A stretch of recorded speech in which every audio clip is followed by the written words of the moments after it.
Hi guys, അപ്പോൾ ഇന്നത്തെ നമ്മളെ പരിപാടി രാവിലത്തെ പരിപാടി തന്നെ കേട്ടോ. രാവിലെ 6 മണിക്ക് ഇറങ്ങിയതാണ്. ഇന്ന് നമുക്ക് 2 സൈഡിൽ വൈപ്പിടാനുണ്ട്. രണ്ടും ഒരേ അളവില്ല 2 വീടാണ്.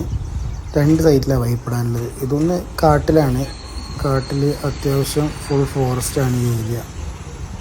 ഈ ഭാഗത്തേക്കായിട്ട് ജസ്റ്റ് ചെറിയൊരു വീട്. അതേപോലെ തന്നെ ഇതിൻ്റെ അപ്പുറത്ത് ഇത് അതേ സ്ഥലത്ത് തന്നെയാണ്. അവിടുന്ന് കുറച്ച് തള്ളിയിട്ട് ഒരു 100-150 മീറ്റർ തള്ളിയിട്ട് അപ്പുറത്ത് ഈ ഭാഗത്തേക്ക് അത്ര അങ്ങോട്ട് ഓപ്പൺ കാടല്ലാന്നുണ്ടെങ്കിലും ഇവിടെയും കാട് തന്നെയാണ്. അപ്പോൾ ഇതിന് 2 വീട് മുമ്പാടെ പൈപ്പിലാണ് നമ്മൾ ഇന്നത്തെ പരിപാടി.